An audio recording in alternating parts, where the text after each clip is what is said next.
ಎಲ್ರಿಗೂ ನಮಸ್ಕಾರ. ಏನಪ್ಪ ವಿಚಾರ ಅಂದರೆ, ಕರ್ನಾಟಕದಲ್ಲಿ ಇವತ್ತಿನ ಯುವಕರನ್ನು ಬಡಿದು ಎಬ್ಬಿಸಿರ್ತಕ್ಕಂಥ ಸಮೀರ್ MD ಅವರಿಗೆ ನಿಜವಾಗ್ಲೂ ತುಂಬ ಧನ್ಯವಾದಗಳು. ಯಾಕಂದರೆ ನಿಮ್ಮಂಥ ಯುವಕರು ಈ ಥರ ಬರಬೇಕು ಹೋರಾಟಕ್ಕೆ, ಇಂಥದನ್ನ ಪ್ರಶ್ನೆ ಮಾಡಬೇಕು. ನಿಜವಾಗ್ಲೂ ಎಷ್ಟೋ ಯುವಕರು ನಿದ್ದೆ ಮಾಡ್ತಾಯಿದ್ರು ನಮ್ಮ ಕರ್ನಾಟಕದಲ್ಲಿ, ಬಡಿದು ಎಬ್ಬಿಸಿದ್ರೆ ಇವತ್ತು ಈ ಸಮೀರ್ ಅವರು ಭಾಳ ತುಂಬ ಅದ್ಭುತವಾದ ಒಂದು ಒಳ್ಳೆ ಕೆಲಸ ಮಾಡಿದ್ದಾರೆ.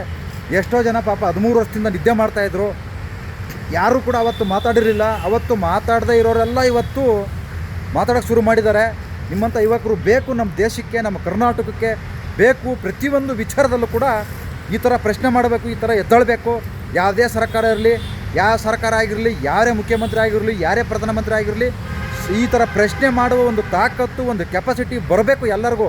ಬರೀ ನಿಮಗೆ ಮಾತ್ರ ಅಲ್ಲ. ಇವತ್ತು ಕೆಲವರೆಲ್ಲ ಏನು ಮಾಡ್ತಾಯಿದ್ದಾರೆ, ಸಮೀರ್ಗಿರೋ ಧೈರ್ಯ, ಸಮೀರ್ಗಿರೋ ತಾಕತ್ತು, ಸಮೀರ್ಗಿರೋ ಗಂಡಸ್ತನ ಬೇರೆಯವ್ರಿಗೆ ಇವತ್ತು ಇಲ್ಲ ಅಂತಂದು ಹೇಳ್ತಾರೆ. ಆದರೆ ನೀವು ಪೋಸ್ಟ್ ಮಾಡ್ತಾಯಿದ್ರಲ್ಲ, ಸಮೀರ್ಗಿರ್ಬೇಕು ಧೈರ್ಯ, ಸಮೀರ್ಗಿರುವ ಗಂಡಸ್ತನ, ಹಂಗಾರೆ ನಿಮಗಿರಲಿಲ್ವಾ? ಸಮೀರಿಗೆ ಮಾತ್ರ ಇರೋದು, ನಿಮ್ಗೆ ಯಾರು ಇಲ್ಲ ಹಂಗಾರೆ. ಅಂದರೆ ಬೇರೆಯವರು ಮಾಡಿರೋದು ನೋಡಿ, ಬೇರೆಯವರು ಹೇಳ್ದಾಗ ಮಾತ್ರ ನೀವೆಲ್ಲ ಎದ್ದೊಳ್ದಂಗಾರೆ. ನಿಮಗೆ ಸ್ವಂತ ಜ್ಞಾನ ಅನ್ನೋದಿಲ್ಲ, ಸ್ವಂತ ಯೋಚನೆ ಅನ್ನೋದಿಲ್ಲ. ಈ ಥರ ಯಾರೋ ಒಬ್ಬರು ಬಂದು ಈ ಥರ ಹಿಂಗೆ ಆಗಿದೆ ಎದ್ದಳ್ರಪ್ಪ ಅಂದಾಗ ನೀವು ಎದ್ದು ಅವಾಗ ಕಣ್ಣು ಒರೆಸ್ಕೊಂಡು ಮೂಗು ಒರೆಸ್ಕೊಂಡು ಬಂದು ಈ ಥರ ಬಾಯ್ ಬಡ್ಕೊಳ್ಳೋದು. ಅಂದರೆ ಇಲ್ಲಿ ನಾವು ಒಂದು ಹೆಣ್ಣಿಗೆ ನ್ಯಾಯ ಕೇಳ್ತಾ ಇದ್ದೀವಿ. ಅವರು ಮಾತಾಡಿರೋದು ಭಾಳ ಅದ್ಭುತವಾದ ವಿಚಾರ ಮಾತಾಡಿದ್ದಾರೆ. ಆದರೆ ಅದಕ್ಕೆ ನಾವೇನು ಅದು ಅಡ್ಡಿಪಡಿಸಲ್ಲ, ತೊಂದರೆನೂ ಕೂಡ ಅದು ಏನೇನೂ ಇಲ್ಲ. ಅದ್ಭುತವಾಗಿ ಮಾತಾಡಿದ್ದಾರೆ. ಒಂದು ಹೆಣ್ಣಿಗೆ ನ್ಯಾಯ ಕೊಡಿಸ್ಬೇಕು ಅಂದರೆ ಕರ್ನಾಟಕದಲ್ಲಿ ಬೇಕಾದಷ್ಟು ಹೆಣ್ಮಕ್ಳು ನಮ್ಮ ಈ ಥರ ಅನ್ಯಾಯ ಆಗಿ ಭಾಳ ಹೀನಾಯವಾಗಿ ಸತ್ತೋಗಿದ್ದಾರೆ. ಬರೀ ಸೌಜನ್ಯ ಮಾತ್ರ ಅಲ್ಲ, ಈಗಿನ್ನ ಕೆಲವು ದಿನಗಳಲ್ಲೇ ಈ ಥರ ಅನ್ಯಾಯವಾಗಿದ್ದಾವೆ. ಗೊತ್ತಾಯ್ತಾ? ಇದು 13 ವರ್ಷದಿಂದ ಸುಮ್ಮನೆ ಕೂತ್ಕೊಂಡು 13 ವರ್ಷದಿಂದ ಮಲಗಿರೋರನ್ನ ಮತ್ತೆ ನಿಜವಾಗ್ಲೂ ಬಡದೆ ಬುರ್ಚಿದ್ದಾರೆ. ಅವರಿಗೆ ನನ್ನ ಕಡೆಗಿಂದ ಒಂದು ಧನ್ಯವಾದಗಳು. ತುಂಬ ಒಳ್ಳೆ ಕೆಲಸ ಮಾಡಿದ್ದೀರ. ಇದೇ ಥರ ಇನ್ನೊಬ್ಬರು ನೋಡಿ ನಾವು ಧೈರ್ಯ ತಗೊಳ್ಳೋದಲ್ಲ, ನಮ್ಮ ಸ್ವಂತ ಕೆಪಾಸಿಟಿ, ನಮಗೆ ತಾಕತ್ತು ಅದು ನಮ್ಮ ಹತ್ರ ಇರುತ್ತೆ. ಯಾಕಂದರೆ ಇಲ್ಲಿ ಒಂದು ಹೆಣ್ಣಿಗೆ ನ್ಯಾಯ ಕೇಳ್ತಾ ಇದ್ದಾರೆ, ಕೆಲವರೆಲ್ಲ ಕೇಳ್ತಾ ಇದ್ದಾರೆ.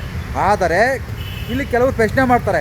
ಎಲ್ಲರಿಗೂ ನೋಡಿ ಪ್ರಶ್ನೆ ಮಾಡೋ ಹಕ್ಕು ಇದೆ, ಅದನ್ನು ಅವ್ರವ್ರ ರೀತಿಯಲ್ಲಿ ಅವ್ರು ಮಾಡ್ಕೊಂತಾರೆ.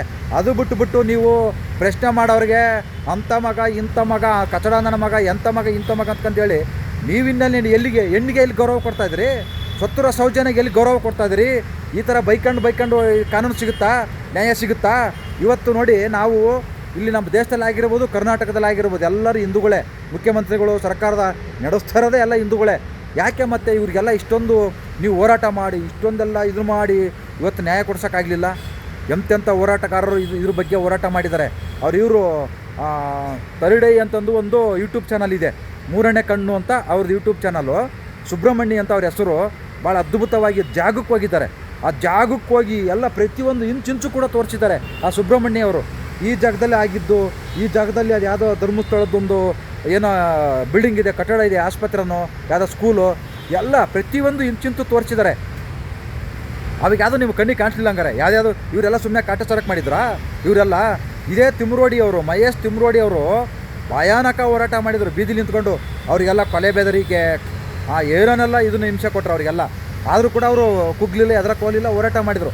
ಆಮೇಲೆ ಅವ್ರ ವಿರುದ್ಧ ಈ ಪವರ್ ಶೆಟ್ಟಿ ರಾಕೇಶ್ ಇದನ್ನಲ್ಲ, ಮಹೇಶ್ ತಿಮ್ರೋಡ್ ಅವರಿಗೆ ಲಕ್ಷ ದುಡ್ಡು ಬರ್ತಾಯಿದೆ, ಅದಕ್ಕೆ ಹೋರಾಟ ಮಾಡ್ತಾರೆ ಅಂತ ಹೇಳಿದರು. ಅವಾಗೆಲ್ಲಿ ನೀವು ಮಲಗಿದ್ರಿ? ಯಾವ ಬಿಲ್ದಲ್ಲೆಲ್ಲ ಮಲಗಿದ್ರಿ? ಯಾರಾದರೂ ಸಪೋರ್ಟ್ ಮಾಡಿದ್ರ ಮಹೇಶ್ ತಿಮ್ರೋಡ್ ಅವ್ರಿಗೆ? ಕೆಲವರು ಮಾತ್ರ ಮಾಡಿದ್ರಿ. ಇವಾಗೆಲ್ಲ ಎಗ್ರಿ ಕುಣಿದಾಡ್ತಾ ಇದ್ದಾರೆ ತಕ ಅಂತಂದೇಳಿ. ಅಂದ್ರು ನಿಮ್ಮನ್ನೆಲ್ಲ ಸಮೀರ್ ಬಂದು ಎಬ್ರಿಸಿರೋದು. ಇಲ್ಲಿವರೆಗೂ ಮಲಗಿದ್ರು ನೀವು, ಈಗ ಸಮೀರ್ ಅವರು ಬಂದು ಎಬ್ರಿಸಿದ್ದಾರೆ. ಅದಕ್ಕೋಸ್ಕರ ನಾನು ಅವರಿಗೆ ಧನ್ಯವಾದ ಹೇಳೋಕ್ಕೆ ಇಷ್ಟಪಡ್ತೀನಿ. ಯಾಕಂದರೆ ನಿಜವಾಗ್ಲೂ ಸಮೀರ್ ಅವರು ಬರಲಿಲ್ಲ ಅಂದ್ರೆ ನೀವು ಯಾರು ಬರ್ತಾನೆ ಇರಲಿಲ್ಲ. ನೀವೆಲ್ಲ ಹಂಗೆ ಯಾರು ಬೈಕೊಂಡು ಕಾಮೆಂಟ್ ಮಾಡ್ಕೊಂಡಿರ್ತಾರೆ ಅಷ್ಟೇ.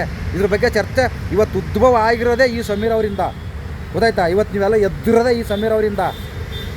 ಇದೇ ಪವರ್ ಶೆಟ್ಟಿ ಏನು ಆ ತಿಮ್ರೋಡಿಗೆ ಅವ್ನು ರೌಡಿ, ಅವ್ನು ಇವ್ನು ಹಿಂಗ ಟೆರರಿಸ್ಟ್ ಅಂತಂದು ಹೇಳಿ ದಿನ ಬೆಳಗ್ಗೆ ಎದ್ದು ವಿಡಿಯೋ ಮಾಡಾಕ್ತಿದ್ದ ಯಾರೋ ರಾಕೇಶ್ ಶೆಟ್ಟಿ. ಅವಾಗ ನೀವೆಲ್ಲಿದ್ರಪ್ಪ, ಏನು ಮಾಡ್ತಿದ್ರಪ್ಪ? ಯಾಕಪ್ಪ ಆವಾಗ ತಿಮ್ರೋಡಿ ಅವ್ರಿಗೆ ಸಪೋರ್ಟ್ ಮಾಡಲಿಲ್ಲ? ನಾವು ಕೂಡ 2023 ಜೂನ್-ಜುಲೈಲಿ ವಿಡಿಯೋ ಮಾಡಿದ್ವಿ. ಅವ್ನು ಯಾರೋ ಹೊಸಕೋಟೆ ದೇವರಾಜ್ ಅಂತೆ, ಆ ಧರ್ಮಸ್ಥಳದಲ್ಲಿ ಒಂದು ವಿಡಿಯೋ ಮಾಡಿದ್ದ. ಇಲ್ಲಿ ಯಾರು ಬಂದರೆ ಕದರ್ಸಾಕ್ಬಿಡ್ತೀವಿ, ಕೊಚ್ಚಾಕ್ಬಿಡ್ತೀವಿ ಅಂತಂದೇಳಿ. ನಾನು ಕೂಡ ಆ ದೇವರಾಜ್ಗೆ ಪ್ರಶ್ನೆ ಮಾಡಿದ್ದೆ, ಅದು ಹೆಂಗೆ ಬರಬೇಕು, ಎಲ್ಲಿಗೆ ಬರಬೇಕು, ಯಾವ ಟೈಮಲ್ಲಿ ಬರಬೇಕು, ಎಷ್ಟೊತ್ತಿಗೆ ಬರ್ಬೇಕು ಹೇಳಪ್ಪ, ನಾನು ಒಬ್ಬನೇ ಬರ್ತೀನಿ, ಕೊಚ್ಚಾಕುವಂತೆ ಅಂತ ನಾನು ವಿಡಿಯೋ ಮಾಡಿದ್ದೆ. ಭಯಾನಕ ವೈರಲ್ ಆಗಿತ್ತು. ಇವಾಗ ಆ ಫೇಸ್ಬುಕ್ಕಲ್ಲಿ ಅದನ್ನು ಒಗ್ಯಾಕ್ಸ್ಬಿಟ್ರು. ಅವಾಗ ಅಂದರೆ ಈಗ ಇವಾಗೆಲ್ಲ ಎದ್ದಿದ್ರಿ, ಅವಾಗೆಲ್ಲ ನೀವು ಮಲ್ಕೊಂಡಿದ್ರಿ. ನಾವೇನು ಪ್ರಶ್ನೆನೇ ಮಾಡಿಲ್ಲ, ನಾವು ಸುಮ್ಮನೆ ಇದ್ದೀವಿ ಅಂತಂದು ಹೇಳಿಬಿಟ್ಟು ನಮಗೆಲ್ಲ ಇವತ್ತು ಕೆಟ್ಟದಾಗಿ ಕಾಮೆಂಟ್ ಮಾಡ್ಕೊಂಡು ಕೂತ್ಕೊಂಡಿದ್ದೀರಿ. ಏನು ಮಾಡೋಕ್ಕಾಗಲ್ಲ, ಯಾವ ಕೆಲವು ಕಿತ್ತೋಗಿರೋವು ಮಾಡ್ತಾಯಿದ್ದೀರ ನೀವು, ಏನೂ ಮಾಡೋಕ್ಕಾಗಲ್ಲ, ನಿಮ್ಮ ಕೈಲಿ ಏನೂ ಕಿಸಿಯೋಕ್ಕಾಗಲ್ಲ. ಇದು ಇವತ್ತೇನು ಪ್ರಚಾರ ನೀವು ಮಾಡ್ತಾಯಿದ್ದೀರಲ್ಲ, ಇವತ್ತು ನೆಪ ಮಾತ್ರ ಅಷ್ಟೇ. ಅಲ್ಲಿ ಪ್ರಚಾರ ಕೊಡ್ತಾ ಇರೋದು ಒಬ್ರಿಗಿಲ್ಲ ಅಷ್ಟೇ ಪ್ರಚಾರ ಕೊಡ್ತಾ ಇರೋದು. ಇದು ಬರೀ ಇಷ್ಟಕ್ಕೆ ನಿಲ್ಲಬಾರ್ದು. ನಿಜವಾಗ್ಲೂ ಇವತ್ತು ಎಷ್ಟು ಜನ ಬೀದಿಗೆ ಬಂದಿದ್ದೀರಪ್ಪ, ಎಷ್ಟು ಜನ ಬೀದಿ ಬಂದು ನಿಂತ್ಕೊಂಡಿದ್ದೀರಾ ಹೋರಾಟ ಮಾಡೋಕ್ಕೆ? ಎಷ್ಟು ಜನ ಇವತ್ತು ಬರೀ ಫೇಸ್ಬುಕ್ಕಲ್ಲಿ ಕುತ್ಕೊಂಡು ಮಾತಾಡ್ಬಿಟ್ರಾಗುತ್ತಾ? ಬನ್ನಿ ಹೋಗೋಣ, ನೋಡೋಣ, ಬನ್ನಿ ಹೋಗೋಣ, ಕುತ್ಕೊಳ್ಳೋಣ, ಉಪವಾಸ ಸತ್ಯಾಗ್ರಹ ಮಾಡೋಣ ಬನ್ನಿ ಎಲ್ಲರೂ. ಇವತ್ತು ಎಷ್ಟೆಷ್ಟು ಎಗ್ರಾಡ್ತಾ ಇದ್ದೀರಾ ಫೇಸ್ಬುಕ್ಕಲ್ಲಿ, ಎಷ್ಟೆಷ್ಟು ಕಡ್ತಾಗಿ ಬೈತಾ ಇದ್ದಾರೆ ಇವತ್ತು ಫೇಸ್ಬುಕ್ಕಲ್ಲಿ. ಬನ್ನಿರಪ್ಪ ಹೋಗೋಣ, ಎಲ್ಲಿ ಕರಿತೀರ ಬನ್ನಿ, ಇವತ್ತು ಇದ್ರ ಜಾಗಕ್ಕೆ ಕರಿತೀರ ಅಲ್ಲಿ ಹೋಗಿ ಉಪವಾಸ ಸತ್ಯಾಗ್ರಹ ಮಾಡೋಣ.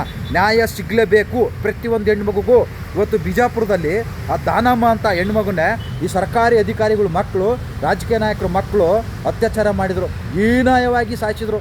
ಪಾಪ ಅದು ಹೆಣ್ಣಲ್ವಾ, ಅದಕ್ಕೂ ಯಾರು ಉಸಿರೇ ಬಿಡ್ತಾಯಿಲ್ಲ, ಅದಕ್ಕೆ ಯಾರು ಉಸಿರೇ ಬಿಡ್ತಾಯಿಲ್ಲ. ಎಷ್ಟೊಂದು ಹೆಣ್ಮಕ್ಳು ಆ ತುಮಕೂರಲ್ಲಿ ಒಂದು ಅವ್ನು ಯಾರೋ ನಮ್ಮ ಒಬ್ಬ ಬೆಂಕಿ ಇಟ್ಟ ಒಬ್ಬ ಹೆಣ್ಮಗಳಿಗೆ, ಅದಕ್ಕೂ ಯಾರೂ ಮಾತಾಡ್ತಾ ಇಲ್ಲ.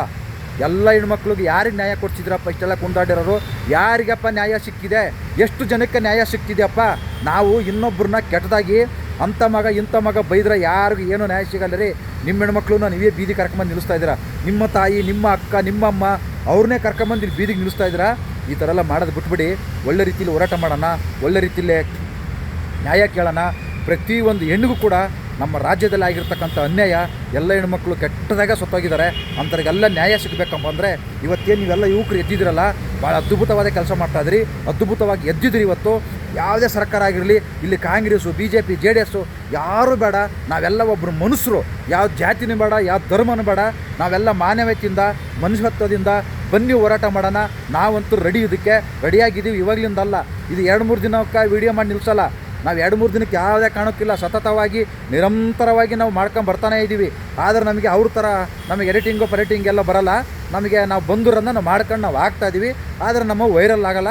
ಇವತ್ತು ಅವ್ರು ಮಾಡಿರ್ತಕ್ಕೆ ಇವತ್ತು ಇಷ್ಟೆಲ್ಲ ನಮ್ಮ ಹತ್ರನೂ ಇದೆ, ನಾವು ಮಾಡ್ಕೊಂಡಿದ್ದೀವಿ ವೀಡಿಯೋನ. ಅವಾಗ ಅದು ಒಂದು ಯಾವಾಗ 2023ರಿಂದನೂ ನಾವು ಮಾಡ್ಕೊತಾನೆ ಬಂದಿದ್ದೀವಿ. ನಾವು ಕೂಡ ಸಪೋರ್ಟ್ ಮಾಡಿದ್ದೀವಿ, ನಾವು ಕೂಡ ಬಯಸ್ಕೊಂಡಿದ್ದೀವಿ, ಫೇಸ್ಬುಕ್ ಲಾಕ್ ಮಾಡಿಸ್ಕೊಂಡಿದ್ದೀವಿ. ನಾವೇನು ಸುಮ್ಮನೆ ಕುತ್ಕೊಂಡಿಲ್ಲ. ದಯವಿಟ್ಟು ಬನ್ನಿ ಎಲ್ಲರೂ. ಇವತ್ತು ನಾವು ಇಡೀ ಜನ, ಒಬ್ಬರಿಬ್ಬರಿಂದ ಕೈಲಿಂದ ಆಗಲ್ಲ ಇದು, ಇಡೀ ಜನ ಪ್ರತಿಯೊಬ್ಬರಿಗೆ ನ್ಯಾಯ ಸಿಗಬೇಕು ಅಂತಂದು ಹೇಳಿ ನಾವು ಉಪವಾಸ ಸತ್ಯಾಗ್ರಹ ಕುಂತ್ರೆ ಮಾತ್ರ ಇದಕ್ಕೊಂದು ನ್ಯಾಯ, ಕಾನೂನು ಎದುರಿಸಬೇಕು. ಅಂದರೆ ಭಾಳ ಅದ್ಭುತವಾದ ಭಾರತ ದೇಶದ ಸಂವಿಧಾನ ನಮ್ಮದು. ಅದರಿಂದ ಹೇಳ್ತಾ ಇದ್ದೀನಿ, ದಯವಿಟ್ಟು ಎಲ್ಲರೂ ಬರೀ 2-3 ದಿನಕ್ಕೆ ಮಾತ್ರ ನಿಲ್ಲಿಸಬೇಡಿ. ಇದು ನಿರಂತರವಾಗಿ ಹೋರಾಟ ಇದ್ದರೂ ಮಾತ್ರ ಇಂಥಕ್ಕೆಲ್ಲ ಸಾಧ್ಯ. ನೆಕ್ಸ್ಟು ಈ ಥರ ಮಾಡೋನು ಯಾವನೇ ಆಗಿರಲನು, ಆ ಹಲ್ಕಟ್ಟು ನನ್ನ ಮಗ ಇಂಥಕ್ಕೆಲ್ಲ ಎದುರ್ಕೋಬೇಕು. ಆ ಥರ ಹೋರಾಟ ಇರಬೇಕು ಅಂತಂದೇಳಿ ಪ್ರತಿಯೊಬ್ಬರಿಗೆ ಕೇಳ್ಕೊತಿದ್ದೀನಿ. ನಮಸ್ಕಾರ. ಜೈ ಹಿಂದ್, ಜೈ ಕರ್ನಾಟಕ ಮಾತೆ.